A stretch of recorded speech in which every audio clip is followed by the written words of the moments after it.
मैं लोक लाज की चिंता नहीं करता, जो वस्त्र पाता हूँ वही पहन के निकल जाता हूँ। उसी तरह आज हम निकले हैं एक अनजाने से सफर पर, तो पूरा वीडियो देखना, हम आपको निराश नहीं करेंगे। तो चलते हैं सफर की शुरुआत में। आज मैं सफर में अकेला नहीं हूँ, हमारे साथ 4 लोग हैं। भैया ने कहा आज हम चारों में सबसे ज्यादा हैंडसम तुम ही लग रहे हो।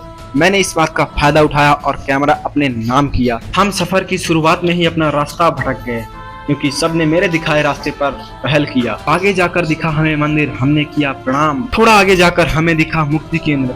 हमें समझ में आ गया कि यही वह मुक्ति केंद्र है जिससे संसार रूपी पृथ्वी से हमें मुक्ति मिलेगी। कुछ दूर जाते ही दिखा हमें एक भयानक दृश्य। इस भीषण बरसात के मौसम में न जाने इतनी गर्मी पैदा कौन कर रहा है, जो चलते हुए ऑटो में भी पंखा लगाना पड़ रहा। पानी की कुछ बूंदों ने मुझे अपना ऐनक उतारने पर मजबूर कर दिया। भैया ने बताया आज उनके पर्स में बहुत पैसा है। मैंने इस बात का फायदा उठाया और उनके जेब में हाथ डाल। निराशा के साथ मुझे अपना हाथ बाहर निकालना पड़ा, क्योंकि जेब फटी हुई। कुछ दूर जाते ही हमें दिखी एक बस। मैं समझ गया कि ये वही बस है जिस बस से पानी लाके नदी में छोड़ा जाता है। मैं लोगों की परवाह नहीं करता, लेकिन जब मैंने सड़क किनारे एक गाड़ी को खड़े देखा जो अपने मालिक के लौटने का इंतजार कर रही थी, मेरे हृदय में उसके लिए प्यार बढ़ गया। हमारा देश सुरक्षित हाथों में है, आज हमने देख लिया। कुछ लोग उन्हीं हाथों से स्ट्रीट लाइट की चोरी कर रहे थे। मंजिल के पास पहुँचते ही हमने देखा पहले से ही हमारे इंतजार में तोपों की सलामी दी जा रही है। मैंने आओ देखा ना ताव, मैं आगे बढ़ा। दीदी ने कहा तुम रुको, तोप आज मैं चलाऊंगी। दीदी के मुंह से ऐसी बातें सुनकर गुस्साए भैया ने मेरे चश्मे का किया चीर हरण। मैं इस बात से गुस्साया नहीं,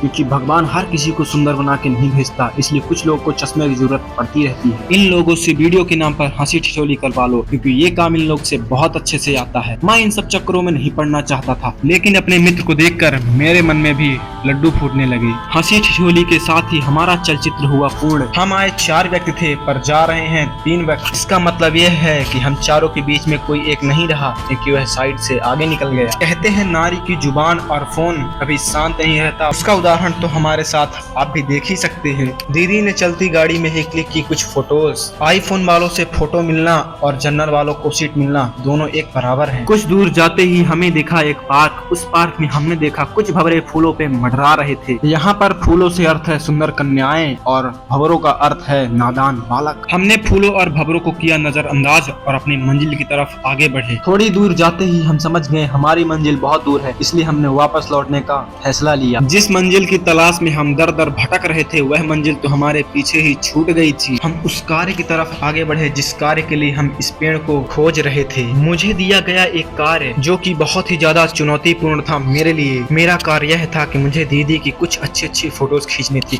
मैं समझ गया अगर मैंने कुछ अच्छी फोटो खींच दी तो इनका फोटो शूट कभी खत्म ही नहीं होगा। फोटो खींचने के बाद मैंने इनको दिखाई फोटो। आप इनकी उत्सुकता देख के जान ही सकते हैं कि मैंने किस तरह की फोटो खींची थी। यहीं पे मैंने सबसे बड़ी भूल कर दी, अच्छी फोटो खींच के। मैं चाहता हूँ आप भी एक बार उन फोटोज को जरूर देखें। नैना लगे तो जागे बिना डोरी या धागे बंधते हैं दोनों न ख्वाब से। मैं समझ गया यह कार्यक्रम खत्म होने वाला नहीं है और ना ही इनके पोज खत्म होने वाले। मैंने दीदी को लालच दिया आगे और भी अच्छी जगह है, हम वहाँ और अच्छी फोटो खींच सकते हैं। चलने से पहले हमने ध्यान नहीं दिया और उसी जगह पर हमारा माइक गिर गया, जिससे मैं अभी वॉइस ओवर कर रहा हूँ। कुछ दूर आगे चलते ही हम पहुँच गए बीहर नदी के घाट पर। हमारी आंखों के सामने देखते ही देखते सूरज ओझल होने लगा। हम समझ नहीं पा रहे थे आज घाट में ऐसा क्या होने वाला है जो लोग पहले से यहाँ पे इंतजार कर रहे थे, इसलिए हमने डूबते हुए सूरज की कुछ तस्वीरें।